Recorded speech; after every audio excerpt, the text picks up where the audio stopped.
Well, I am pleased to break this podcast cherry, if you will, with a man who knows how to savor and soak up popping cherries already, right? You know how to savor and soak up life as we know it seems. I mean, you are the pride of Newark, Delaware.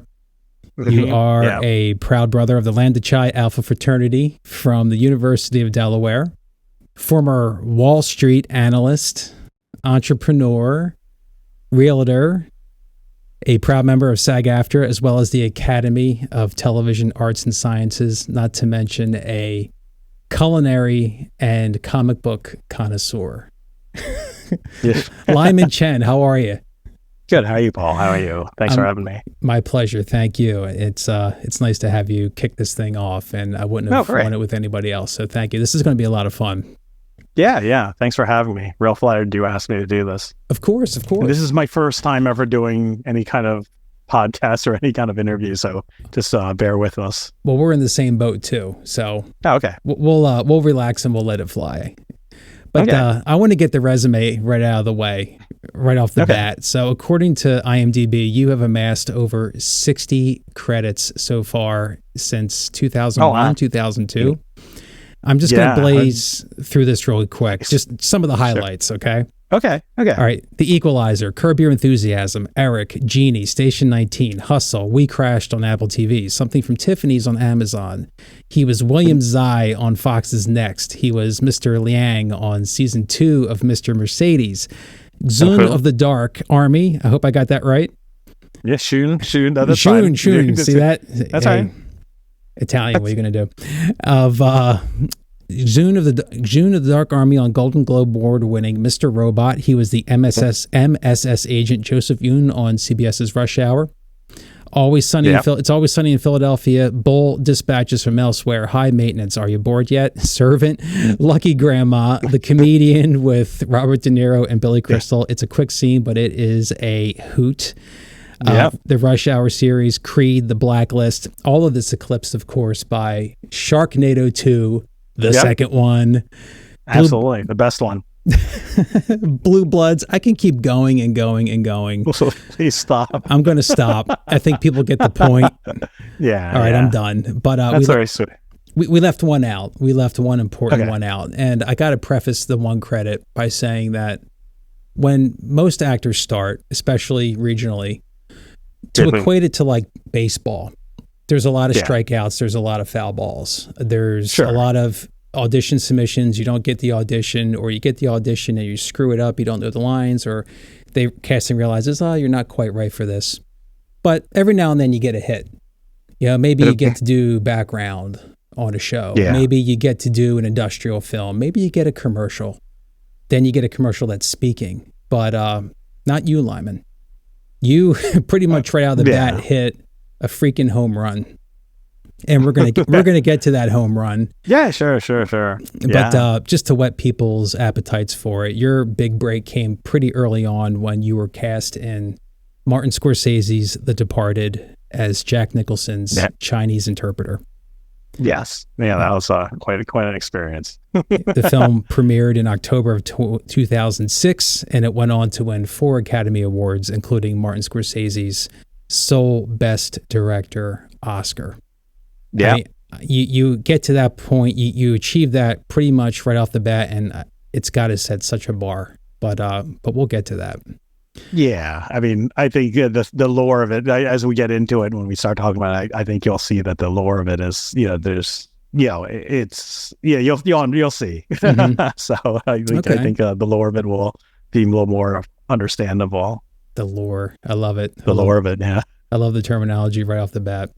Yeah. So let's just start chronologically. Why not? Let's take me back to the turn of the century, like 2000, 2001. You're a Wall Street analyst with JP Morgan. You're in corporate America.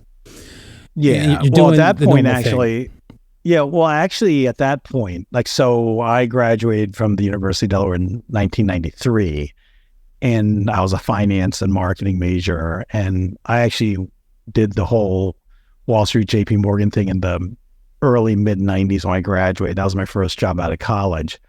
And I went through this whole training program. It was fantastic. I mean, it was just kind of Wolf of Wall Street level kind of feel of being in New York and being trained. And, obviously JP Morgan at the time was, prior to all the mergers and everything, it was like the JP Morgan. So it was kind of the very prestigious place where if you had to ask how much money you needed to have an account there, then you didn't deserve to have an account there. That's the kind of, so obviously it was a big prestigious job out of college. I just realized right away that I hated just waking up in the morning, sitting at a desk, grinding it out. And, so it was interesting. The story of that is I was at work with a guy, and he had to be, which is funny, at the time I was like, oh, this old guy, but I realized now he was my age now.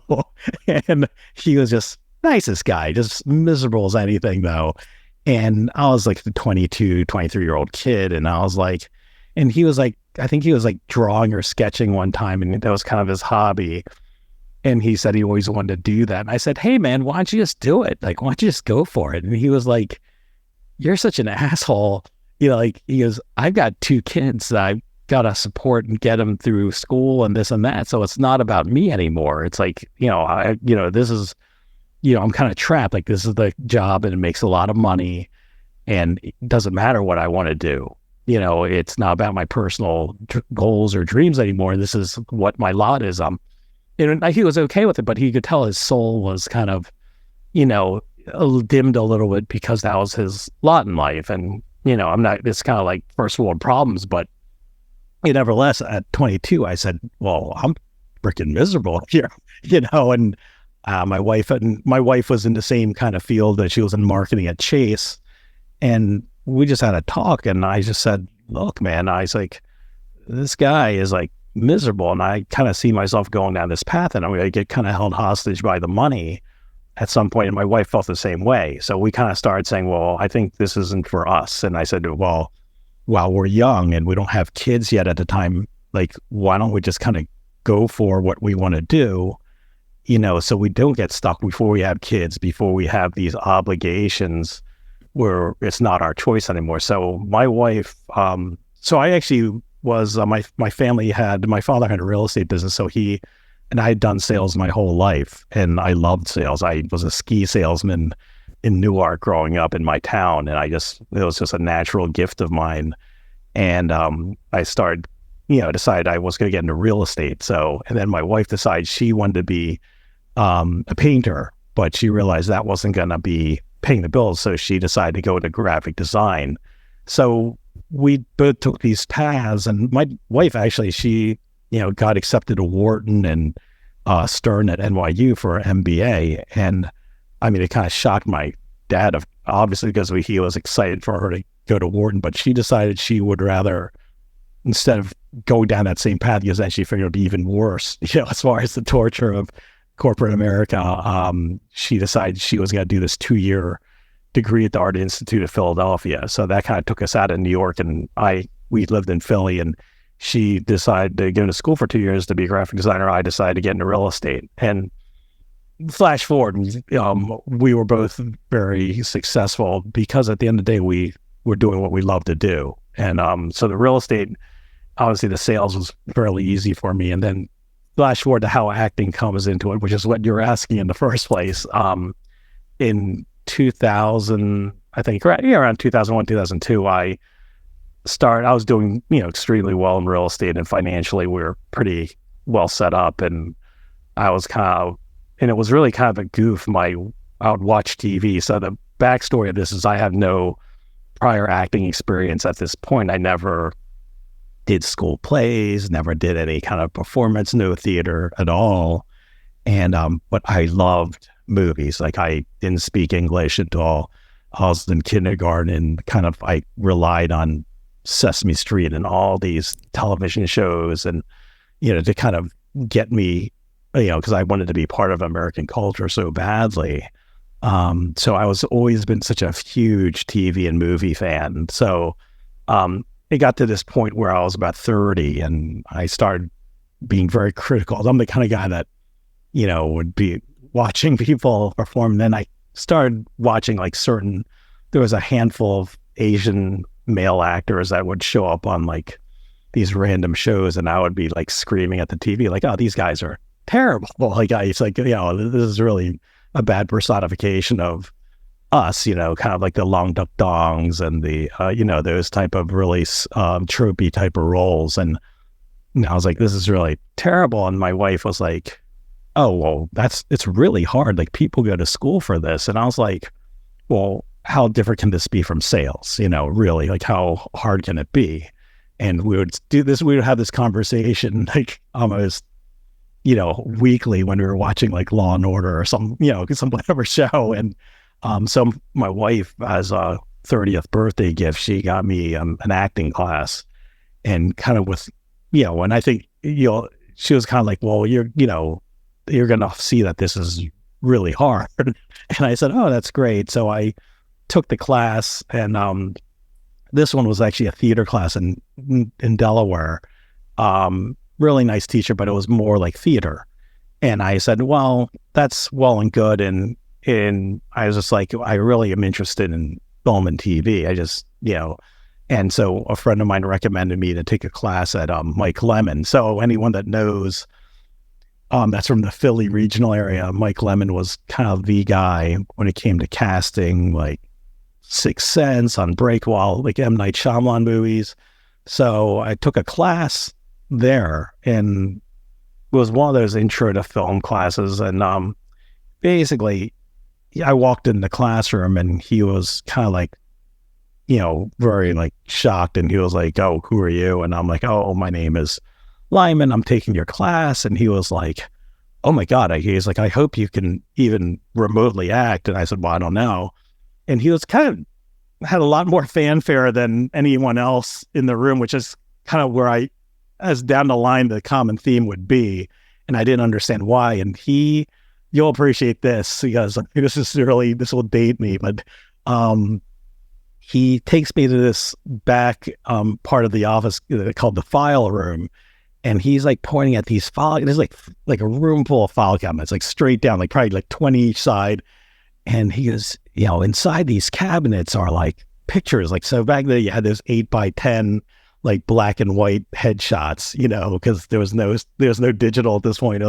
So he has opened, this whole row on this side is all the white men, and on this side's all the African-American men.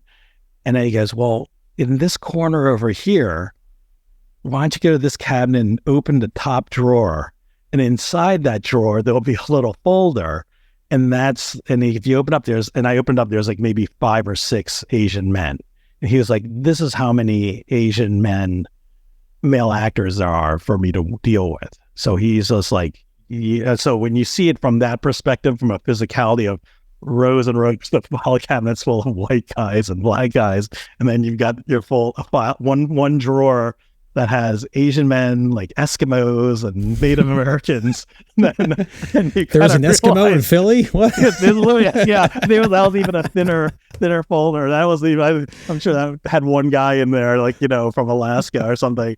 But so, I immediately I was like, oh, I get it. And because for us, especially, I think nowadays it's a little more, my son's generation, there's more Asian men that are pursuing the arts. But if you look back in my generation of the Gen X, we would be Gen X, Gen X people, especially for Asian men, in our culture, like the arts, like if you decide to go in the arts, especially if you're a man, it's such a despised, trade to be in, because in our culture, we're like, well, you're never going to make any money. It's such like, the odds are so stacked against you. We'd rather you be a doctor or a lawyer. And, because and then it comes down to like, well, who the hell's going to marry an actor?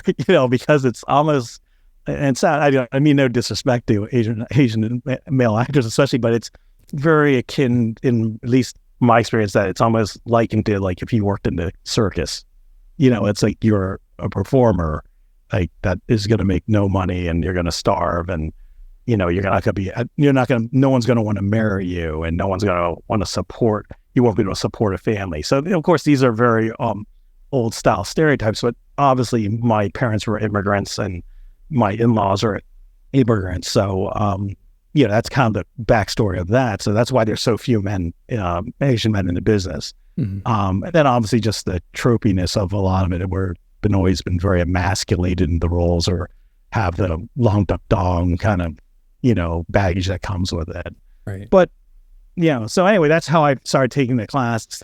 So, leading up to what you kind of said was like a huge, big break. I mean, obviously it's still a very quick path, but, I didn't know anything. So, thank God at the time, Mike Lemon was doing this CBS series called Hack, which was David Morse and Andre Braugher, who just passed away. And it was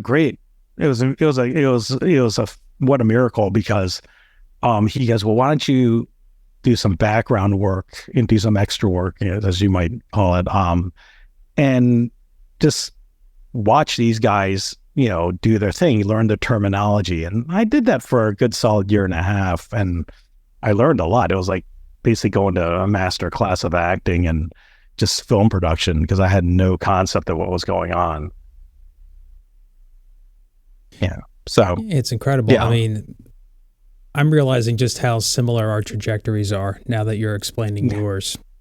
And I'm sure you realized when Mike took you through the file cabinet room, which I did see. I'm old enough to have seen that site. Yeah.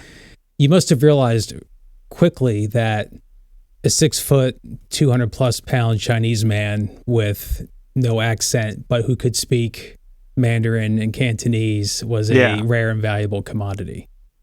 Yeah. No, I kind of realized that it's one of those situations where you might not fill a lot of boxes, check boxes, but when they need it, you're their guy. And then when they want an Asian person, you're kind of in the usual. In New York, we used to laugh, because when we would go to auditions, it would be the same 6 guys, and it would be like the usual suspects. It would be like a 20-year-old guy, me, then also it would be like a 70-year-old dude in the room. Like, it was just kind of like, they were like any Asian guy, it didn't matter. They just need to throw in, spice up the mix. So it was pretty. So I knew it was a huge opportunity, but it's a double-edged sword, because there's a small pool of people to deal with, but there's very few roles. But when I think I was like saying this in our acting class that we're in together, that I said, I'd rather have those odds if I'm not competing against 3,000 people and I'm only competing against maybe 5 or 6, and there's a finite roles. I'll take those chances, because let's be honest, if I wasn't this demographic, I don't think I would be an actor. I think I would get killed by the competition. I think the odds of me getting the break that I got would be next to impossible. Mm-hmm. That's the rub. I mean, you're a very specific type, and that generally speaking, that hinders because you're so specific. But looking at your resume now over the past 2 decades, it doesn't seem like it's hindered you at all, because you're on that short list. Yeah, exactly. And I think what it is everyone still needs their break. So, truth be told, I started in 2002, Departed happens in 2006, but really it films in the summer of 2005. So there's probably a year and a half gap before it actually hits. So you're talking 2.5 years, which isn't it's long, but for me, given my personal situation, I had 2 very young children at the time, and my wife, who she didn't sign up for this stuff. And, there was a point of time where the pathway for me was I did background work. I started getting these like horrific training videos where, it's just whatever, which is the path of most actors. Then I started realizing that I had a big marketability for commercials. So I was the perfect guy with my size. I fit in very well with the rest of American actors, 6 foot, decent size. So I would do very well in these commercials where they needed what we call the rainbow coalition. We would have the African-American guy, the white guy, and we would be the buddies and all the time. But since my size lined up, there wouldn't be this 6 foot dude and then a 5 foot 6 like Asian, so there was a lot of appeal commercially. So, but as you know, especially since you do a lot of commercials, it got to a point where I was doing very well and I was making a lot of money, but I wasn't being driven by the money component of it. But you know how it is with commercial auditions. It was like you drive 2.5 hours to New York. You get in this line of like 50 people. You go in the room and you are in there for 30 seconds, maybe a minute, and then you leave, and then you get back in the car and you drive back down to Delaware for another 2.5 hours. And, I would book my fair share, but you had to do probably 50, 60 of these auditions to get one. And then, of course, you get it. Of course, the money's great. But it got to the point with my wife, and this is why we're a great team, because she said to me, she was like, look, you've been doing this for 2.5 years and I'm so supportive of you. But you're gone 4 days out of the week, driving for these commercials. And, you would have one film or TV commercial every like 3 or 4 months. And of course, I wouldn't get it. She's like, I'm all for it, but she's like, you're killing this family. Like you're killing us, you're not around. I got at this time, a 2-year-old kid and a 7-year-old kid. And she was like, it's really, I don't complain. My wife doesn't complain. So if she ever says something, then it's really big time trouble, So she was like, look, I'm for it, but can you look at me in the eye and say that this is what you wanted when you signed up for this? Did you want to be a movie star, TV star? Did you want to be this guy that does commercials? And there's nothing wrong with that. But she says, if that's what you want to do, then you've got my full support, but just know that it's taken a toll on this family. And that's when I kind of said, you're right. I said, I've given this a good run. And I said, I think, I just want to focus on film and TV. And it was interesting because I called my agent and at the time, and he was making pretty good money off of me on commercials. So I told him, hey dude, I have to send me out for any more commercials. I just want to do film and TV. And he literally almost wanted to, he literally started to almost cry. And he goes, why? And I said, look, at the end of the day, it's like, I'm going to get divorced. I mean, it's just going to be really bad for my family life. And he, to his credit, he said, okay, you're not going to get many calls, but it's, then it's interesting because a short time after that, I got this audition for leading into where we're at now. I got a call from him saying, hey, there's this movie called The Departed. It's a Scorsese movie. They're looking for this Chinese Cantonese speaking gangster that's part of Jack Nicholson's crew. And I started laughing. I'm like, oh yeah, because at this point I've completely bombed. Like there's been nothing good film and TV wise. The stuff I read for is just really like Chinese waiter number 2 and this and that, and just which is fine, but I just wasn't getting those roles because I was physically a little bigger. I looked not kind of like the look that they were looking for.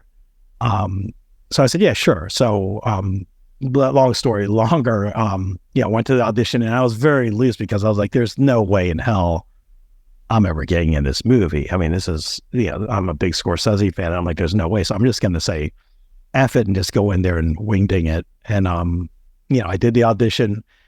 And the thing with films, it was a 2-month process of this. Like I went to the audition, left, and I was like, okay, I'm never going to hear about it again.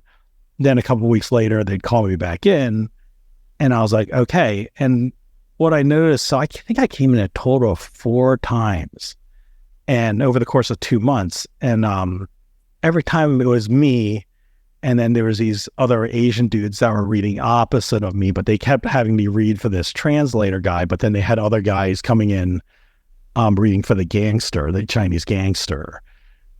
And I didn't think much of it because quite frankly, I was just so green that and I think you'll find this whole story of doing this whole project is that ignorance is bliss. I just had no idea I just figured this is the way it is and this is how it's done. And then I just kind of left it. And I had a really bad, so I was in the process of doing one more commercial because it was I'm not going to name the company, but it was a commercial I did that ran for like 2 years and got a lot of money residually. They were kind of redoing this commercial, and they had asked me, I had read for it, had to call back for it. And this is going on at the same time. And they started doing crazy stuff. They were asked, since I had a whole bunch of Eagles wardrobe, since I was an Eagles fan by heart. So they're like, hey man, like we're doing this commercial. Can you like send us like the clothes you have for like some of the other players? Because we don't have any real authentic stuff. And I'm kind of like, well, I have the job, right? And they're like, well, yeah, I think, we think you're going to get it. Like we haven't, had the calls yet, but odds, it looks, we're basically telling me, so I send the stuff, I think I spent like $70 shipping all this clothes to their production office. And then I ended up getting dropped from the thing. And I'm like, wait a second. Like, so I was completely pissed, like beyond pissed, to the point where I called my agent and just, I felt bad because I ripped him an ass, like you wouldn't believe, because I was like, this business sucks. Like, I don't know if I can curse on this one. I was like, go for it. Go tell those motherfuckers that, go fuck themselves. And I want my clothes back, and, how dare they do that, because it was just it was just really bad. And so I said, I'm done. So I was like, I am done. So I told my agent, I'm like, I'm fucking done. I don't, I was like, this is the right time for me to leave this business.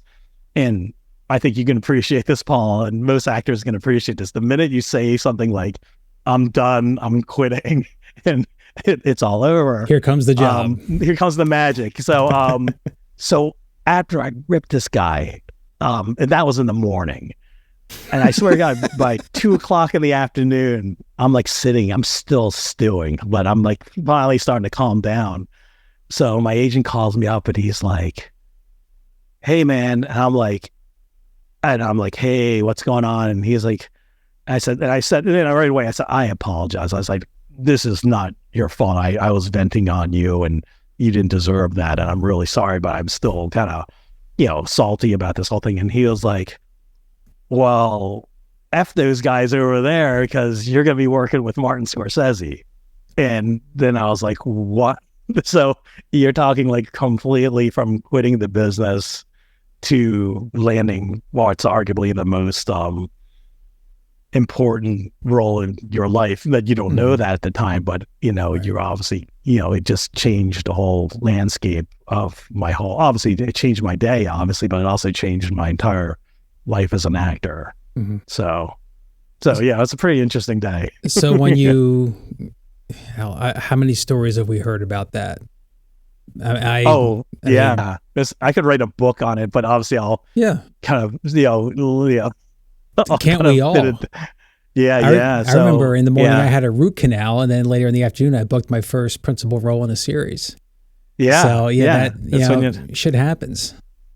Yeah, I think it's like the old saying, like the water was it? You can't stare at a boiling pot of water, or while boil kind of thing. So it's the same thing. If you're staring at the bone, or you're wanting something so badly, it's not going to happen. So. Yeah, I think, like you said, if I'm, if you're a religious person, then I think it's kind of like, there's someone out there kind of trying to teach you a lesson. Yeah, that, you just have to have hope, and it's not always as bad as you think it is. Because I think we kind of, as actors, deal in absolutes when it comes to our business, So it's, obviously we're overly dramatic to begin with, but but like you said, once in a while you get very lucky. That's the thing. And so take me to, you get on the set and there's Marty, there's Jack. What's going through your mind? Well, we're filming in Red Hook, which is the Navy, kind of like, I guess, the Navy, or the old Navy Yard. It was an abandoned warehouse, and outside Brooklyn, and we're filming in the middle of the night. So we get there, probably 6 or 7 at night, and this is going on for I think it's 3 nights of this. But again, I had no idea. I mean, aside from being an extra, background actor all those years, now it's kind of like, this is your thing, and it was interesting. So when I met Marty the first time, I kind of was floored, because he he does use a lot of the same actors. He's very loyal. He had worked with there's a guy named Henry Yuck, and he was actually in Kundun. But it was interesting. I just found that his memory was just so amazing. Like, he would remember everyone's name and, from before that he had worked with, and, just very fantastic memory. In fact, I ran into him years after The Departed, and he was like, hey, which was great because I was with a bunch of friends and we were at some like New York, some film festival, and he walked by and was like, oh, hey, Lyman, how you doing? And wow. I was like, whoa. Yeah. So I was like, this is years later. So my friends were like, no way. Yeah. So it was pretty neat. So I've always been impressed, but it was funny because he was he was shaking my hand. He goes, oh yeah, Lyman, we know we've worked together before, right? And I was like, no. And he was like, oh yeah, we have. And I was like, well, trust me, dude. I was like, I would remember if we worked together if I'd met you before. And then it was interesting because he goes, and this guy gave me an idea of what this whole audition process was. And he was like, oh, I know where I know you from. He goes, oh, I was watching your audition.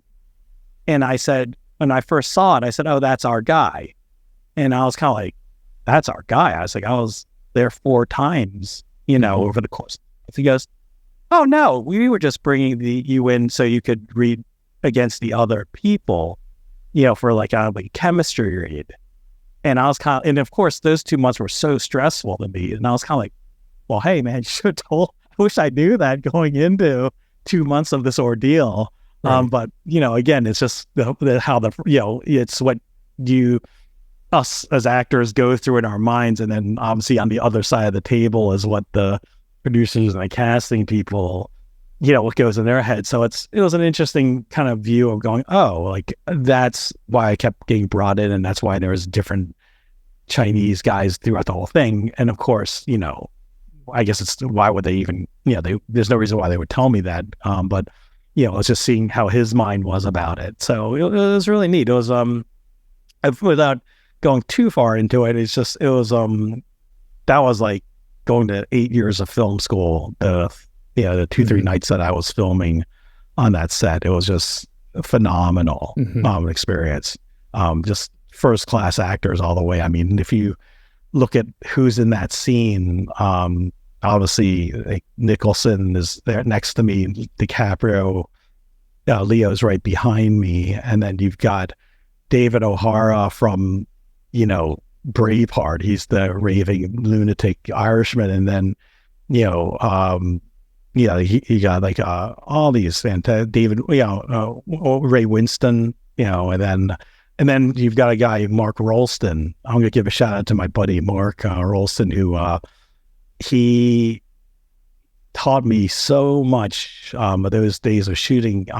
And I don't know if you're a big movie buff like me, but if you look up Mark Rolston, he ended up being he's one of my best friends now. And it just shows you the magic of why we do this, is the people that you meet. And we did the first take. And one thing I will say is when you talk another language, like you might be the shittiest actor in the universe, but if you're speaking a different language, your actor stock goes up probably like 500% because they're like, oh my God, this guy's talking. So we did the first take, and Mark comes up and, and he is like, man, that was amazing. Like, he's like, oh, I haven't seen you before. Like, what else have you done? And I was like, well, I've done like Campbell's Chunky Soup commercial, and I've done whole bunch of these sexual harassment the training videos.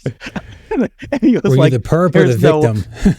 Yeah. He was like, oh yeah, I was like, my greatest training video was there was a pharmaceutical company that was training their female pharmaceutical reps how to fend off sexually harassing male doctors in the office. Of course, I was Dr. Pham, the very lecherous doctor trying to get with a very attractive pharmaceutical rep. So that was my resume when I told him. So it was See what I can do with this tongue compressor here? I know. It's like, I find that very interesting, Betsy. As a matter of fact, so it was like one of those cheesy dialogue. But it was great because he was like, I think he was the one guy that really, I was so nervous. Like I literally wanted to throw up on the first thing I probably easily could have thrown up on Jack Nicholson, and that would have been the end of my career. But he is like, he's like, you're doing really well. And I said, well, I'll be honest with you, I'm really nervous. Like I'm really like, I'm gonna throw up. And he was like, oh, you've got imposter's complex. And I said, oh, what's that? He goes, oh, you think you're thinking that you're not supposed to be here. You're an imposter, and they're going to show up at any minute and, say, hey, we made a huge mistake. Like, you're not supposed to be here. You get the fuck out of here. Mm-hmm. And I said, yeah, that's exactly how it is. He goes, everyone feels that. He goes, I still feel that. And I said, oh, and wow. He really, and the funny thing about him is, you're going to laugh at this. Like, out of all the actors that were there, and I didn't know who the other actor, I didn't know who was going to be in the scene other than Nicholson and DiCaprio. But when I walked on the set, he's the first guy I noticed. And I am a huge Aliens fan. So if you go back to this guy, Mark Olson, he is Private Drake. So it's Drake and Vasquez. If you ever watch, you can do a video clip of this guy.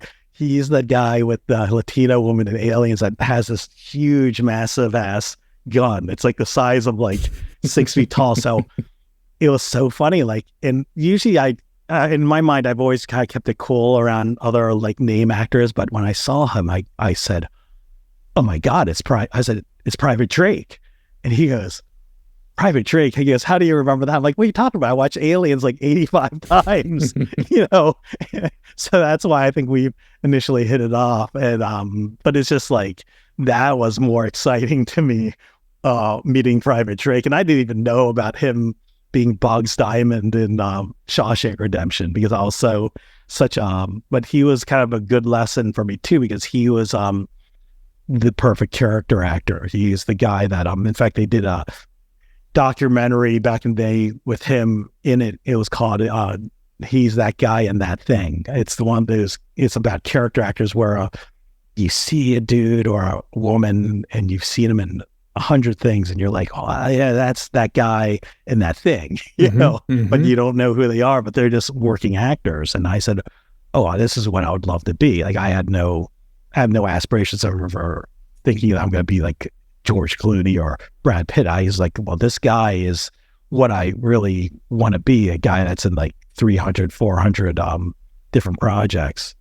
So I found that very, very enticing. Yeah, I find it very interesting, and I learned a lot from him over the years. So I guess it kind of answers my question, going back to what Jack told you. It's nice that he even had words with you on the set. That must have been Jack? A thrill. Yeah. But it was. You talked about, like, I'm obviously you're nervous and you don't want to make the first move, but you're standing next to the guy, for God's sake, for minutes and hours on end. But it's got to be a thrill just for him to acknowledge your presence. Oh, yeah. Well, it's interesting because, I mean, he is obviously from like what I would kind of call like old school Hollywood. And it's like him and Scorsese are like titans. Like, you're just like almost, and I don't really get that starstruck, but yeah, when I was like, oh wow, and like guys, like it's just, it was such a weird kind of out of body experience. Like, there's times when you're on set and you kind of go like, I forget that I'm actually like I feel like I'm actually watching it on TV or on a screen, but it's actually happening in real time. But yeah, no, I mean, I found it really interesting. And I think there's a lot of egos, him and Scorsese. I mean, they're both, basically, obviously legends. And then obviously DiCaprio at the time was, already, fantastic. I mean, and this is not even going through like the run that he's going to go through, over the next like 20 years.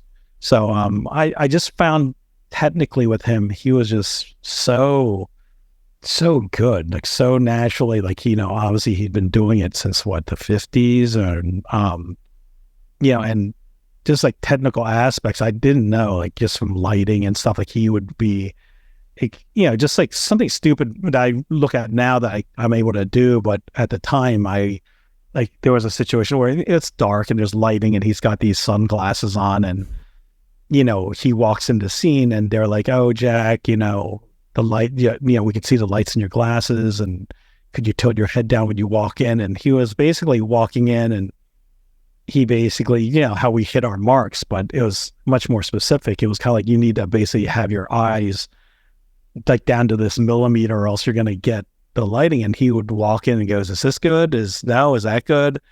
And then literally from that point on, every take was on the money. I mean, just every take, like he just hit his spot to the millimeter. And I was like, these are the guys, these guys are the best at what they do. So I just, I said, and I tried to learn as much as I could. I think the saving grace of it was that I think I was so scared shitless, that I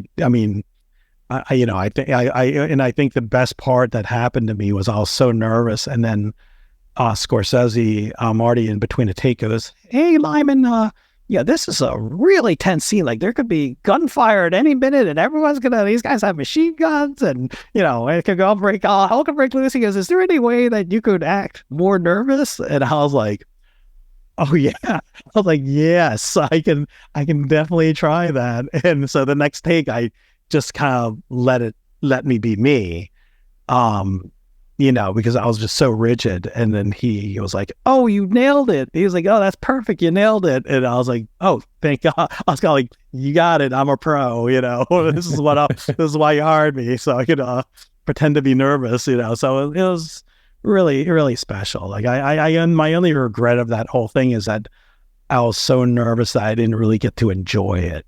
The way if I was on, like when I do these jobs now, even though I am nervous still, but I have enough behind me now and I've done it long enough that I can actually sit back and, smell the roses and just kind of marvel at the whole thing and just kind of smile about it instead of wanting to throw up the entire time.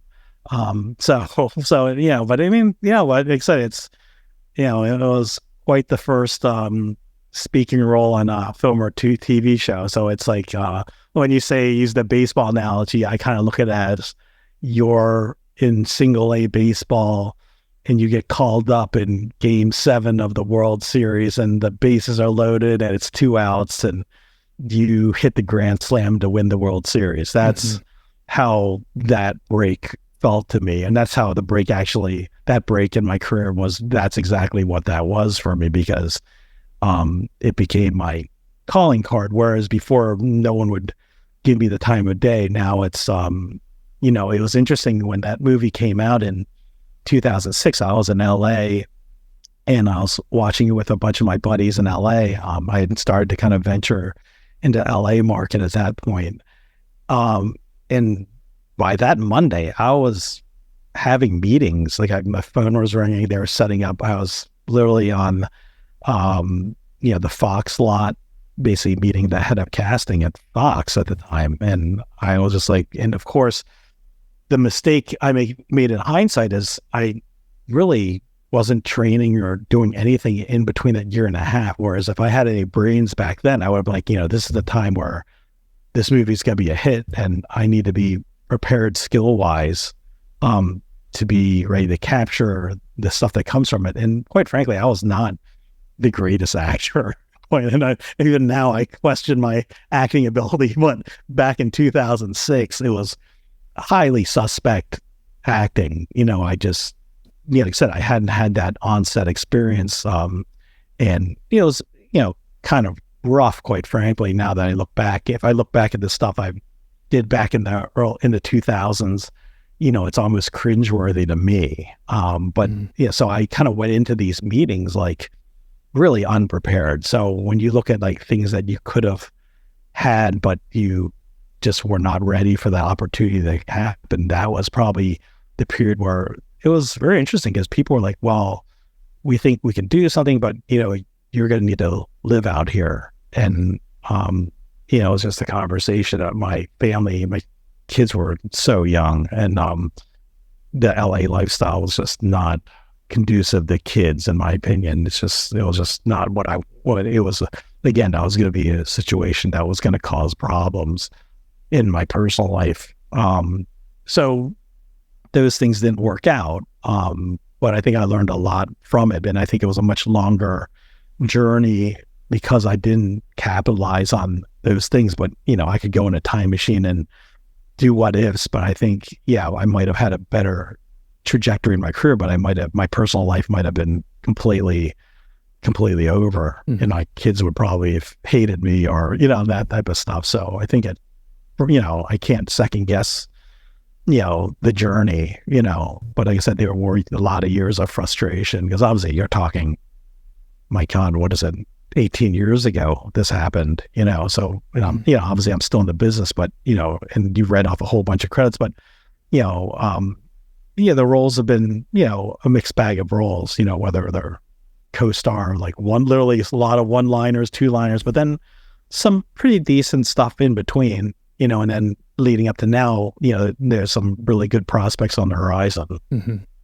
Of course, you have ingredients cooking in the kitchen that we're not at liberty to talk about, but it's good stuff, and you're always things have continually happened for you, and they're little roles here and there, but they're consistent roles. And again, you have taken advantage of where you're at, your sure. look, your particular, it's all look in this business. It's virtually all look. And you're in that short file cabinet that's not a thick folder, and you capitalize on that. And going forward from The Departed, fast forwarding through roles in the years, when you think back to Curb Your Enthusiasm, The Comedian, It's Always Sunny.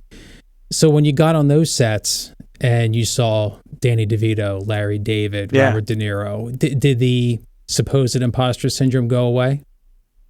It was there, but I felt it's interesting. So the two shows, like It's Always Sunny and Curb, are basically straight improv. There's a general script in It's Always Sunny, but actually I feel actually much more comfortable in a non-scripted or very loose set, as far as where you can kind of have a little bit of a liberty, because that's where the salesman comes into play for me. Where, when it comes to scripted stuff, I always had a very hard time like saying things in a specific manner down to the letter and have actual like emotion behind it. That's always been my hardest thing. So jobs like It's Always Sunny, it was really interesting, that whole process. As an actor, I think the people that watch us, I mean, you do your homework on these shows before you go into an audition. This is when we had live auditions, and I've told this story a few times. Like, I read the script and I knew that show was a lot of improv. I think I did background on it once, and I could see that these guys were just basically just going completely off script and raising the stakes every take and adding to try to make it funny. And I knew that. So when I saw the audition, if you watch this episode, it's called, I just said this to somebody the other day, it's literally season 7, episode 11. It's like, so I say 7-11. So it's called like Thunder Gun Express is the name of the episode. And when I read it, it was just me being on a boat, and Danny DeVito hijacks this boat, and then he takes us on this tour because he's trying to get to this movie called Thunder Gun Express, which is kind of like the Deadpool and Wolverine meets Star Wars and The Godfather. It's like the end all be all of movies. So everyone's trying to get to this movie. So Danny gets stuck because Obama, this is how old this is, Obama's giving a speech in Philly, so the whole town's shut down. So he decides he's going to hijack this boat to get across the river to the movie theater. And when I read the script, it just had me asking the guy, like, what happened to the captain? And Danny's like, oh, he turned out to be a junkie. But I was the only Asian guy. There was a boat full of just regular tourists. And I said, well, this makes absolutely no sense to me, because if Danny DeVito, I know, we're both Philly guys. So if this guy, Danny DeVito, showed up in started to try to take over our boat, we'd kick the shit out of him, before, he got anything. And I said, well, I kind of felt like it wouldn't make sense unless I didn't speak any English at all, or I was one of the only few in my group. So I said, no. So I kind of went into it and said, you know what, I'm going to take a chance here because I know it's either going to, they're either going to, I'm either not going to get the job or they're going to say, this is very interesting, because it didn't feel true to me. So the whole thing is I say, what happened to Captain Tom? And he goes, oh, Chinese are junkie. So I said, so basically my response after I say that line was, 個鬼佬講嗰個 Captain Tom 係個 junkie, like that. So I say, basically, I'm like whispering to this guy next to me, and the casting director was like, whoa, what was that? And I said, well, it doesn't make sense. I said, I'm just telling my friend that, what's going on. And so I leave, and I go, and it turns out that they watch this tape and they go, oh, like this whole boat should be all Chinese tourists, So they ended up changing the whole kind of scheme of the episode where basically he hijacks a Chinese tour boat. And the funniest thing, the director, I think the guys from It's Always Sunny, they basically were like, well, we really like this Lyman guy a lot, but is he going to understand anything we're telling him to do? And the casting guy was like, he was like, Lyman speaks better English than you guys speak, so it was pretty, this is just like straight from what he's told me. So it just was a good lesson for me saying, hey, you know what, you're not getting the job anyway. So yeah, you don't want to do stuff that's crazy, like bring a gun during a scene, different audition. And then since we don't have live auditions anymore that way anyway, but it was one of those things where if I knew the show, I knew what these guys were like, and I was going to roll the dice, and it worked out. So that working with DeVito, like, it was great because those shows are the best. If you can work on comedy, for me anyway, I love it. It's so much looser. I love doing things where you can see the cameraman is like biting his hand, trying not to laugh during a take, and then when they say cut, everyone's laughing in the background. For me, that would be my dream job. Like, I think if I got to be pals with Jonah Hill or Adam Sandler and David Spade, that would be my dream, is to do those type of Will Ferrell. Like, if I got to do those jobs for the rest of my life, I'd be like, oh my God, that would be my dream come true. When you're in the middle of a take and you're doing something and you take that risk and you're thinking, God, I hope this is funny. And you hear that little snicker from some crew member, that little like intake of air or expulsion of air, doesn't that just elevate the shit out of you? Oh, that's the best. That's the best. Like I just did a pilot, and I had a pretty funny situation, and and the problem is when you're filming in film or TV, you just get no feedback. It's not like theater where you can feel the energy. So when you do get that crack from, like you said, this cameraman started like kind of giggling when I did like my one line, that was, and so I knew it was landing. So that really gave me it felt really good. So, so it's always great to hear that. Obviously, you don't want people like completely ruining the scene by laughing, but there's a lot of comedy type stuff I've done where, you can literally, I can see the cameraman and the sound guy like literally biting their lip or having their hand in their mouth so they don't start laughing. So it's great. I mean, it makes the days a lot quicker, and enjoyable. Yeah. It's the feeling you don't want it to end. You don't want the day to end. It's here I am. I'm in the middle of the ring in the circus, and I don't want it to stop.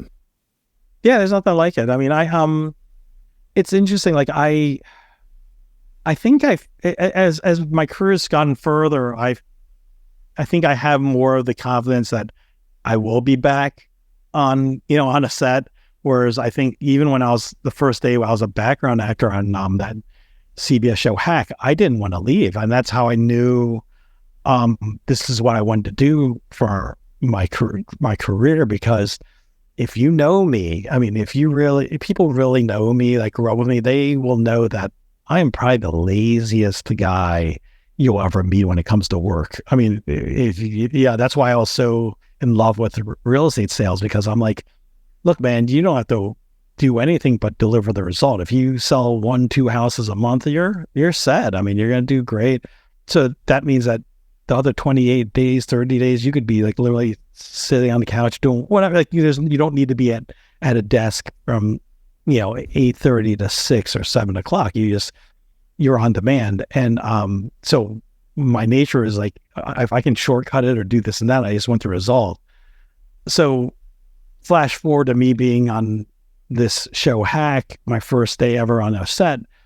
I think that was like a 14 or 15 hour day in this fake ass diner in the old Civic Center in West Philly, where the Children's Hospital is right now. But it was this rundown old stadium that they used for, basketball back in the day at Penn, and like literally there's rats and water was leaking there. It was like literally condemned, and they made this fake diner, which I was like, oh, there's not a real diner that we go to? Like, no, they built this set that looked like a diner.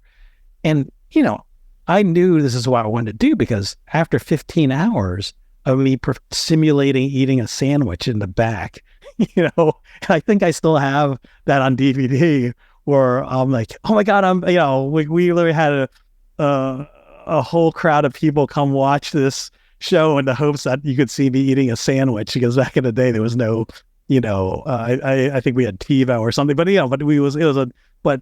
that day I just did not want to leave. I was like, oh my God, this is the greatest thing ever. And for me, like I said, if you knew me, if you said, hey, Lyman's going to work 15 hours, they'd be like, get the hell out of there. There's no way the hell Lyman's going to work 15 hours. He's not going to work 2 hours.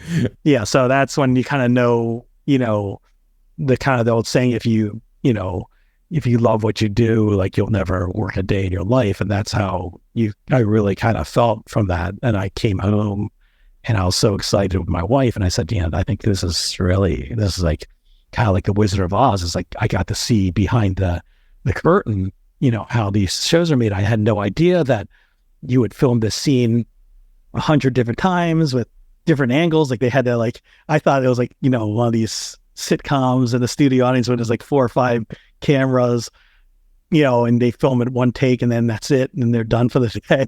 I didn't realize it would be 15 hours for basically a 1-minute scene in a TV show of them having a conversation in a diner. I just never even understood that until that day. So it's kind of neat, to see it made, see how the sausage is made.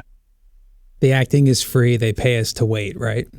Exactly. Yeah. They've got us, like I said, and it's an interesting time, because again, this is kind of where the business person me kicks in, whereas, and I can understand, I was there, I was so excited. I was really, those 1.5, 2 years I was doing background work, I really treated it as like a class. Like I really focused and spent time looking at what was going on, watching the actors act.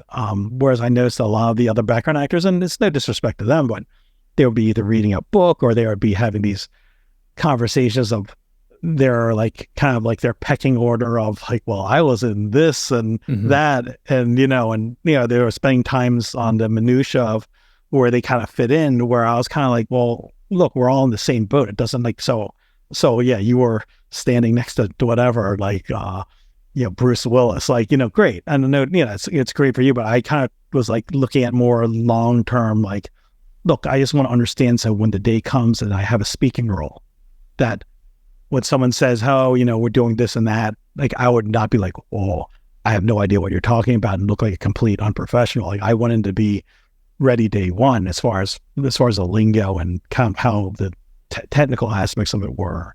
So, and I think that helps me a lot in my career. Of course. I was understanding that. Yeah. Every job teaches, doesn't it? Yeah. Yeah. And I think the relationships really help too. Like like I said, we've known each other for years, and I'm, a pretty easygoing person, and I'm not very, I try to, get to know everyone and I'm trying to make everything a fun experience. And I think what I realized as my career kind of progressed, like I would work with, when you do television, a lot of these directors, they go from show to show because they're not in the same show. They just come around. So what you'll find is with these people, like if you do a good job and you're, a very affable kind of person, like they'll call, so there's a couple people I've worked 2 or 3 different projects with just because, they've worked with me and they go, hey, and the one interesting comment I've gotten was, I think, I auditioned for a project, a small role. And the guy was looking at my resume and he goes, oh, I know this guy that you worked with. And I go, oh, great. And then I come to find out later that he called that person afterwards and said, well, what do you think of Lyman Chen? And they got my friend, who was the director, was like, oh yeah, this is going to be the most fun 14 hours of your life with him, wow. So, and what you realize is like, yeah, I was probably in what we call as actors, we're always in a 5-person tiebreaker, of getting a role. It's not, they can fill that role with almost anyone for these co-star, type roles. And it's the little extra thing that you do, that you put in the sauce that is the determination whether what's gonna break that 5% tiebreaker. And in a lot of cases it becomes, well, I just like the guy, no drama, no diva, and then obviously hearing that from another colleague of his, kind of cinched it. But that's kind of interesting to get to hear that, usually we don't get that kind of feedback. You just kind of don't get the job, or you do get the job, but, you don't get any feedback. Why? But in this situation, I kind of knew because my friend called me and it was like, oh, hey, so-and-so called me. And I was like, oh, okay, and then that's what he told, So it's, they do check their references, I guess. Mm-hmm. Yeah. That's the thing. It's be on time, know your lines, have an idea, and don't be a pain in the ass. Don't be an ass. There's a secret. Most important is don't be an asshole. Yeah. Yeah. I mean, because I think we've run into plenty of a-holes in our years of doing that. And, they have to be really super talented. Yeah. Or else they're not going to make it. I mean, because who the hell wants to deal with that? I mean, it's just a toxic environment. It's just, it's not fun, Yeah, so. Of course not. Well, you mentioned eating in the half-ass diner for hacks. Speaking of food, if people follow you on Instagram, they're going to get a cornucopia of your culinary travels. And I love your pseudo "does this make my head look fat" series. From the blueberry ice cream to the Harry's Savoy prime rib, Harry's Savoy grill, to the pastrami at Katz's. So what's you even found garlic ice cream in California. What was that like? Oh, that's amazing. So if you go to, every year my wife has a business trip out in like Pebble Beach, like that area, like Monterey Peninsula. Every year. And it's just every year. So every year, so my wife and I have this great relationship. She goes to meetings, or she'll go to art retreats for painting, and I'll go and play golf. And I know you're the golf aficionado, and I mean, obviously you're much highly skilled at golf than I am, but comes and goes. I think I enjoy it just as much as you do. So, so we always end up going from that trip to Napa.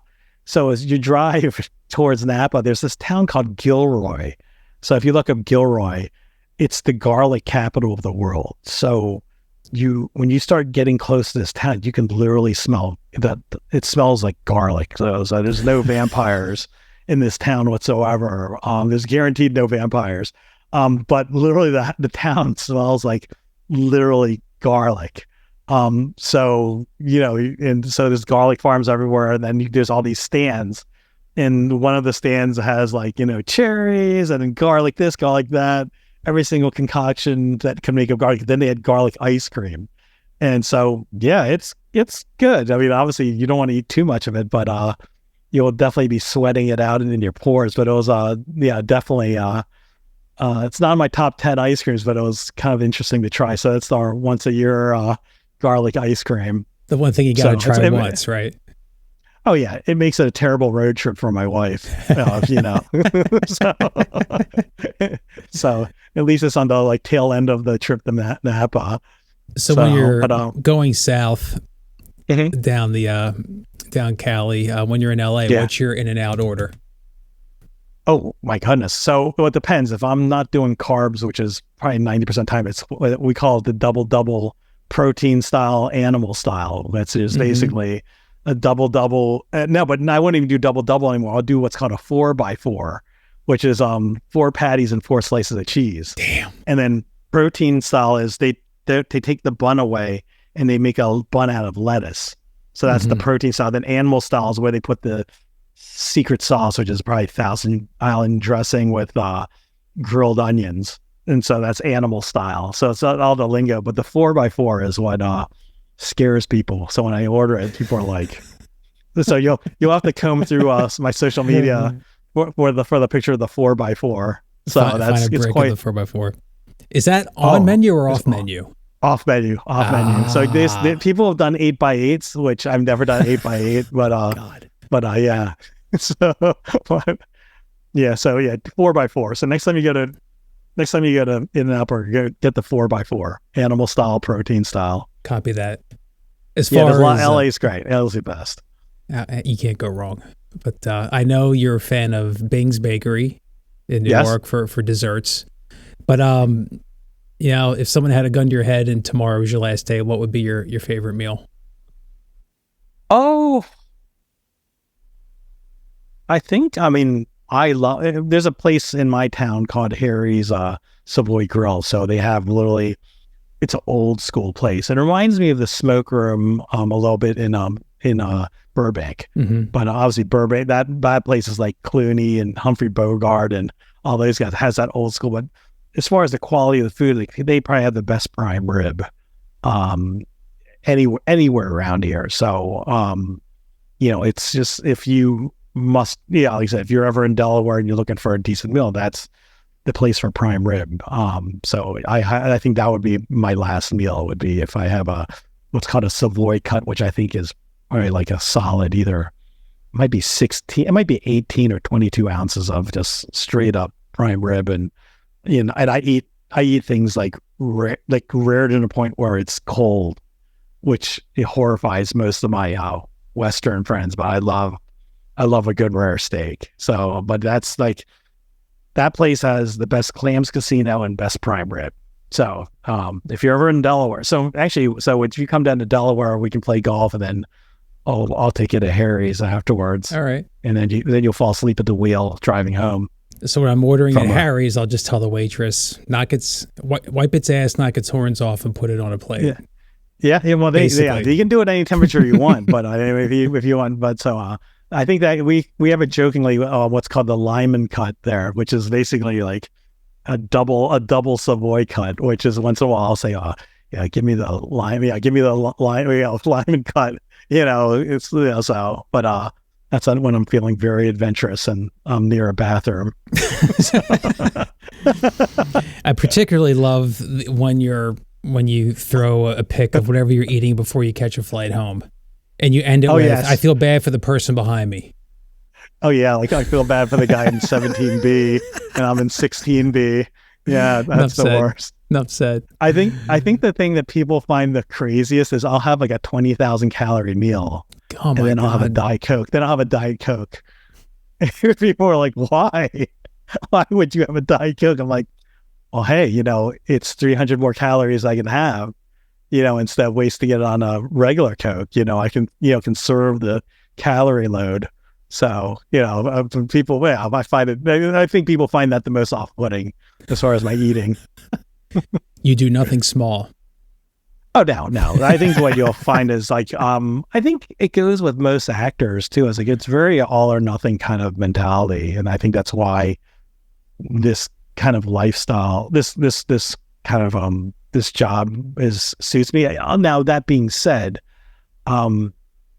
this job is very nerve-wracking because when I do sales and everything, I think my confidence is so high. Like, I know, like, I can make this sale. I know how to, I'm so good. Like, I always joke that if I was even a tenth of an actor of what I was as a salesman, if I was even like, had a tenth of that of my sales confidence and skill, I would be such a phenomenal actor. And I'm so used to like sales, like you're so built for rejection, like you're so used to it. But I think it still doesn't prepare you for like the ups and downs of being an actor. Like I find like I'm waiting for a couple of roles right now and I'm literally like staring at the phone. Like, in fact, I'm surprised I haven't looked at my phone the whole time because, it makes me so insecure and so edgy, and that it drives me crazy because I'm so confident in everything else I've done as far as businesses and entrepreneur stuff and just dealing with just, raising two kids. I'm pretty cool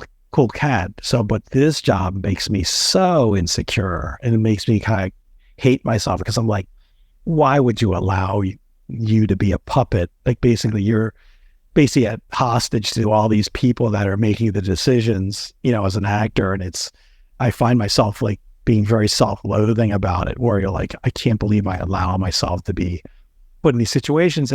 But that just bodes to like why I love this, how much I love this job, is because you're willing to put up with all this BS basically. I guess we have to produce or we have to direct. But you basically brought up, you reminded me of an article I read a couple weeks ago. John Corbett from Sex and the City, Big Fat Greek Wedding. Yeah. He had I think he was on a podcast. He had a very telling quote. I don't know if you heard this, but he just alluded to what you were saying and basically concluding that after the career he's had, he insinuated that he picked the wrong thing to do with his life. Yeah. Because he was strictly an actor and he was the puppet. And he didn't write anything, he didn't direct anything, he didn't produce anything.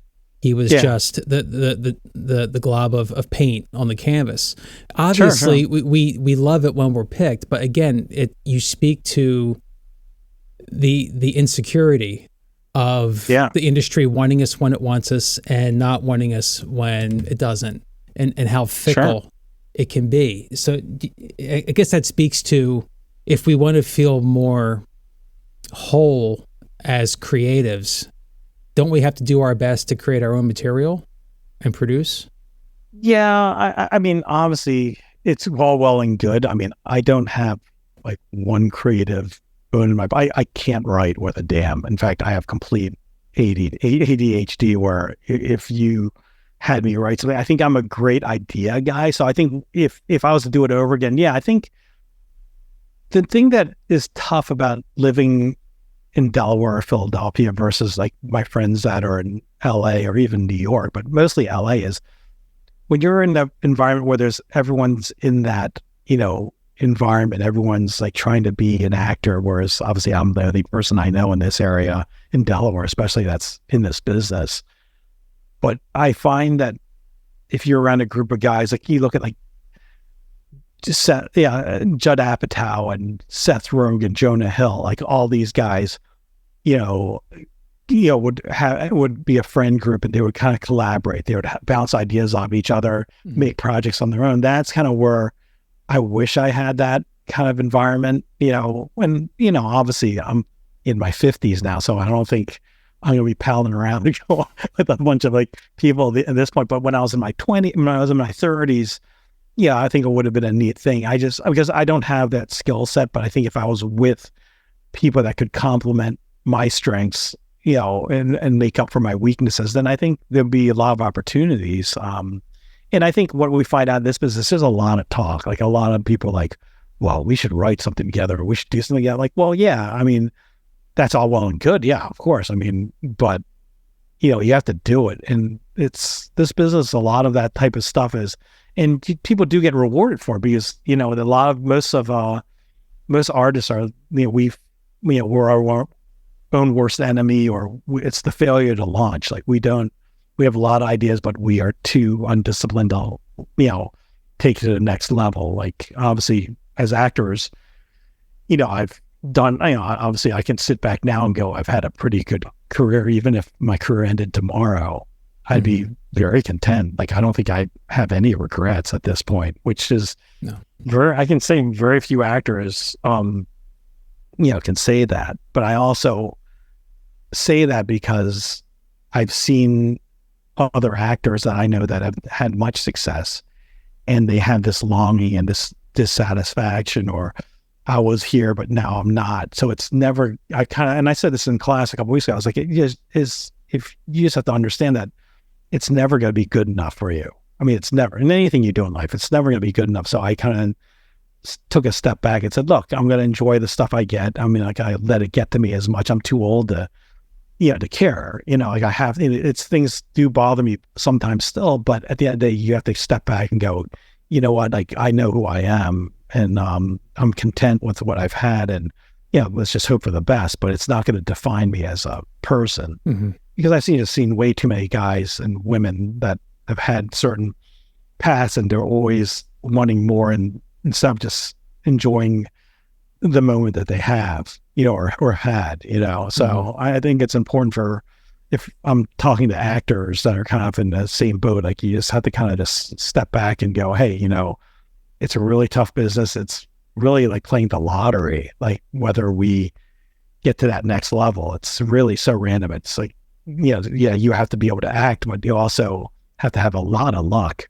You have to, my one buddy, Brian, he says you basically have to step in shit, which is a good thing. You have to actually step in shit and, have that opportunity with, and then, like I said, in this case, with me, like, I do a pilot, the pilot gets picked up, but am I going to be still in the cast? Am I going to get, written off? Or am I going to be this? So it's always going to be the next thing. So then, let's just say I get in the show, then what, are they going to, can I, become a regular on the show? So it never ends. So, right. But I think, you just have to kind of just go with the flow and just say, hey, if it's meant to be, it's meant to be, but do the job well and get to make the relationships, work and gel well with the people you're working with. So there's, so people want to have you around, mm-hmm. So you can continue the journey.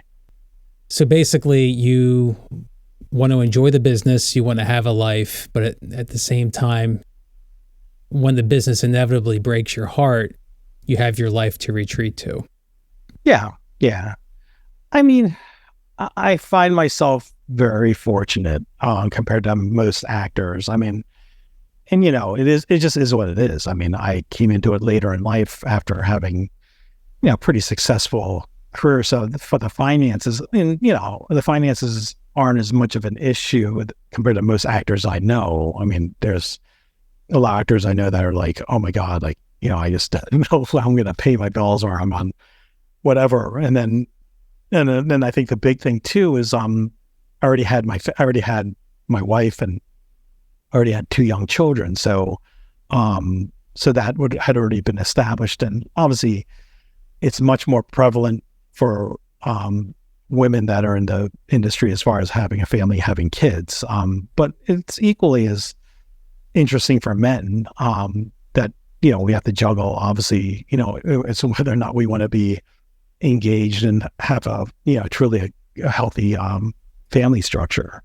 So I think, there's been ebbs and flows, but I think overall, I mean, I think my wife and I did a fantastic job of raising 2 very good adults now. Like my kids are all grown up now. My daughter is 27 and my son is 22, and this is his last year at college, and he already has a full-time job waiting for him when he graduates. So, I mean, as a parent, I mean, yeah, that's as good as you can hope for. So I think that's where I really kind of take things away. One of my big takeaway is I've gotten to at least have my cake and eat it too, for the most part, and not railroad my marriage and my relationship with my kids over this career, which is very easy to do. I mean, this business, and like I said, I think we all by nature, whether we want to admit it or not, are highly narcissistic and highly egotistical, very self-absorbed. I mean, I have to catch myself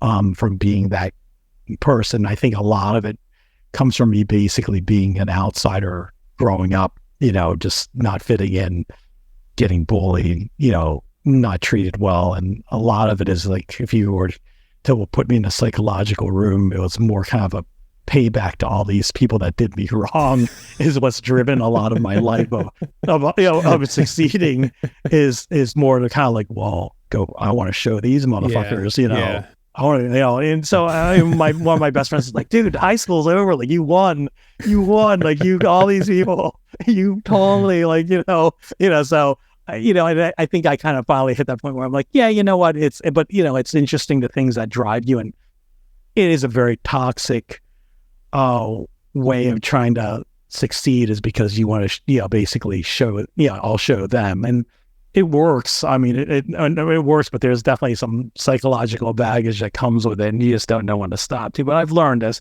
And one of the good things about getting old is you kind of re-evaluate things. And if you're open enough and you're open-minded enough and you're willing to kind of take a look at yourself and go, okay, like, I can kind of like, let go of a lot of these hang-ups I have and just kind of smell the roses, So I've been very fortunate that way. It certainly sounds that way. I mean, you have a thriving family and you continue to do your thing in TV and film. I mean, my hat's off to anyone with a family that makes it work. I don't know how they make it work, but when they do, that you hit the lottery right then and there.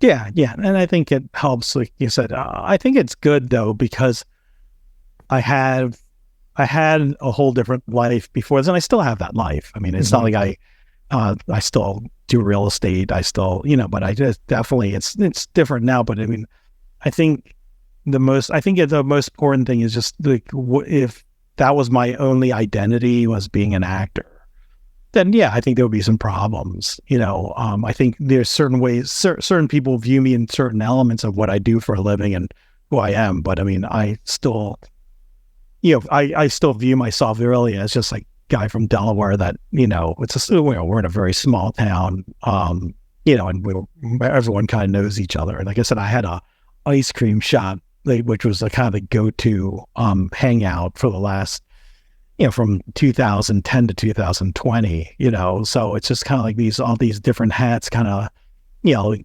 lends yourself to a lot of being, kind of a chameleon. And in some ways you're almost an actor within an actor, like you're playing these different roles in your life and, somehow pulling it off, but, hopefully enjoying yourself while you're doing it. Of course. Well-roundedness, that's the key, but yet somehow always being available for when the email comes in or when the phone rings. Oh yeah. That's the balance that we're always trying to achieve. Sure. Absolutely. Tough. That's the goal. Indeed. That's the goal. Yeah. Real quickly, favorite comic book? Oh, X-Men. I'm an X-Men guy. There's two, X-Men and Spider-Man, but X-Men is my all-time favorite. So yeah, I don't have it with me because I actually sent this comic out to what we call like a plastic surgeon of guys that kind of restore and kind of improve the quality of the comic. But I was able to get a Rosetta Stone in my what we call the White Whale of comics. I was able to get X-Men #1. Oh, I think the dog just walked in. X-Men #1. So I was able to pick that up at someone inherited. Someone had their father's comic book collection from the 60s, and he had passed away, and it was sitting in an attic for 10 years, and I was able to acquire this, which was kind of like the end-all be-all of comic book sorbet. It was the first issue of X-Men. So I'll send you a picture of it so nice. You can put it on your thing. But that was like kind of like the all-time high for me. It was like being able to touch that comic book because it's like a childhood fantasy of mine to try to get that comic. And Jeez. But I have a pretty extensive comic book collection that's been sitting in my basement for 40 years. And I just unearthed it last year and started going through, and I realized, because I went to actually Los Angeles Comic Con last year with my cousin who's into action figures and stuff. So I went with him, and when we were walking around, they had all these comic book collections up on the wall for sale. And I was like, oh, I have that. I have this. I have that. And my cousin's like, you have all those comics? I'm like, yeah, it's in my basement somewhere. And so then I kind of go, oh, this is actually worth quite a bit of money. And more importantly, it's a part of my childhood that I really loved. So when I brought the comic books back upstairs and I started actually reading through them again, it brought back all the memories of my childhood. Mm-hmm. So, it's got me back into the game as far as, getting into it again. Nice. So it would be safe to say that if you can somehow, some way get into a future X-Men installment, that would be the ultimate for you as far as an actor? Any Marvel thing would be fantastic at this point. So, that'd be great. Beautiful. Well, where can people find out more about you? Where can they find you to check on these updates and all these projects that are cooking in the kitchen? Yeah, I think the best thing is follow me on my Instagram, Lyman Chen, LYMANCHEN, and I think you'll see updates when I'm able to publish what I'm doing. And then, like I said, that's pretty much where I'll just obviously always follow me on IMDb. Mm-hmm. Beautiful. Well, but I do have some very exciting things on the horizon. So I wish I could share them, and I'm hoping they turn out the way I think they're going to turn out. But it's an exciting time. It's like I said, 20 years in the making, and I think I'm finally kind of where I was hoping to be. Don't we all want exciting things on the horizon? For you, it's a reality. For most of us, it's a fantasy, but Lyman Chen, you are certainly making it happen. You have made it happen, and you continue to make it happen. So thank you. 2 chameleons, my friend. Yeah, thank you. 2 chameleons. Thanks for having me. Yeah, thank you so much. I appreciate you doing this.